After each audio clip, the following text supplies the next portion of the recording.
اللہ جمیعا ولا تفرقوا واذکروا نعمت اللہ علیکم اذ کنتم اعداء فالف بین قلوبکم فاصبحتم بنعمتہ اخوانا۔ صدق اللہ مولانا العظیم۔ وہ دیکھو نور برساتا عرب کا تاجدار آیا، وہ دیکھو نور برساتا یتیموں کو قرار آیا۔ یقیناً وقت کی کمی ہے۔ صاحب صدر جناب علامہ اتفاق نقوی صاحب، جناب محترم شیخ صاحب اور میرے استاد مکرم کے بڑے صاحبزادے حضرت علامہ صاحبزادہ ڈاکٹر عطاء المصطفیٰ صاحب، جو کہ اسلامک یونیورسٹی بین الاقوامی اسلامک یونیورسٹی اسلام آباد میں لا کے لیکچرار ہیں۔ آپ مجھ سے قبل میرے دوستوں نے بھی حکمت یار صاحب کی بھی طلب باتیں آپ نے سنی۔ میں نے قرآن کریم فرقان حمید کی جس آیت کو پڑھا، عموماً خطیب حضرات واقعسموا بحبل اللہ جمیعا ولا تفرقوا کے آپ کے گلے لگا دیتے ہیں۔ میں نے اس آیت کا اگلا حصہ بھی پڑھا کیونکہ کل ہم عیدوں کی بڑی عید میلاد النبی منانے جا رہے ہیں۔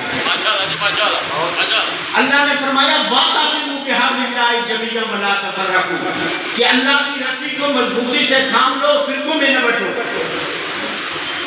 پروفیسر صاحب آپ کو بتا چکے کہ وہ رسی کیا ہے۔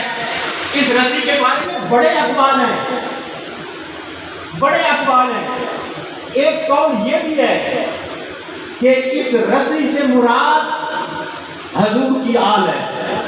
یہ قول ہے۔ میں مقرر ہوں، خطیب ہوں، مجمع کو تڑپانا بھی جانتا ہوں، جواب دینا بھی جانتا ہوں، لیکن میں اصل کی طرف جانا چاہتا ہوں کہ اللہ نے فرمایا اتحاد کرو، اللہ کی رسی کو مضبوطی سے پکڑو، لیکن آگے ایک اصول بیان کر دیا کہ بھائی صرف رسی رسی کہہ کے بات کو ختم نہ کرنا، اس 12 ربیع الاول کو آنے والے معبود کا بھی تذکرہ کرنا۔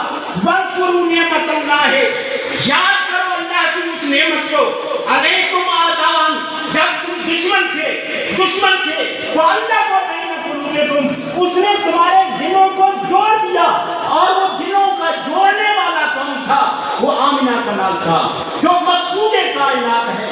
میں اس پہ نہیں جانا چاہتا۔ حکمت صاحب ہاتھ یہاں باندھو، ہاتھ یہاں چھوڑو، ہاتھ یہاں بولو۔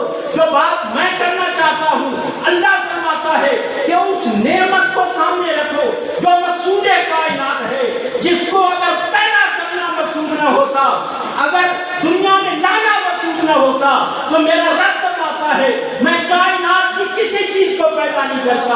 آؤ اتحاد اگر ہوگا، وحدت امت اگر ہوگی، تو صرف اور صرف مصطفیٰ کریم کی ذات پر رسول اللہ سے محبت میں ہوگی، رسول اللہ سے پیار کرنے میں ہوگی۔ میں کہتا ہوں پیار کا مطلب کیا ہے کہ جو چیز محبوب کو پیاری ہوتی ہے وہ تمہیں بھی پیاری ہو۔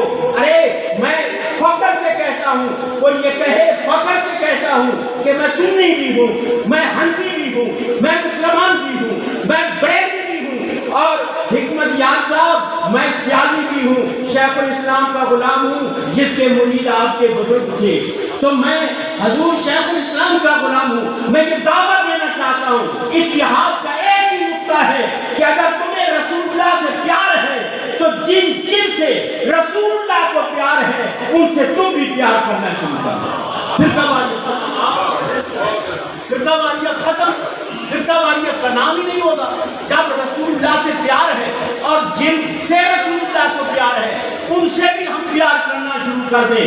اگر میرے نبی نے کہا ان الحسن والحسین سید شباب اہل جنہ، تو سیاسی کہتا ہے کہ فخر سے کہتا ہے کہ جنتی نوجوانوں کا میرا حسین سردار۔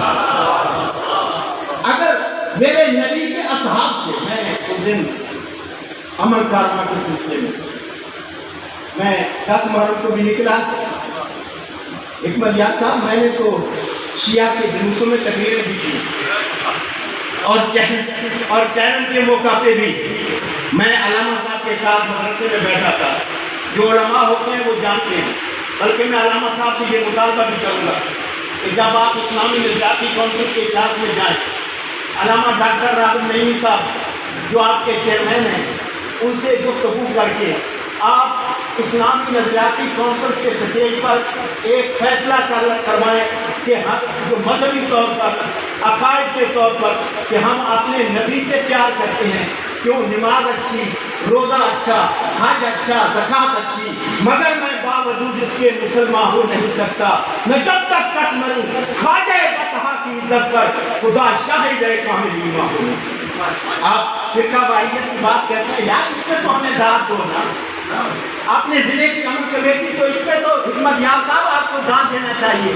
آپ کی برادریوں میں ایک قتل ہو جاتا ہے، اس ایک قتل پہ 20 قتل ہوتے ہیں، یار ان مولویوں کی اچھی بات تو مان لو کہ اگر ہو گیا تو ہم نے ٹیبل ٹاک پہ بیٹھ کر 6 مہینے کے اندر فیصلہ کر دیا۔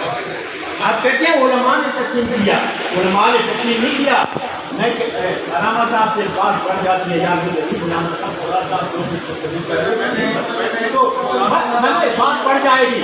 میں تو آپ کو بات کہنا چاہتا ہوں، شاید کے اتر جائے تیرے دل میں میری بات، جو بات میں کرنے چاہتا ہوں۔ میں علامہ صاحب میری تعریف کریں گے کہ پنجاب نے پورے پاکستان میں اس کی مثال پیش کی ہے۔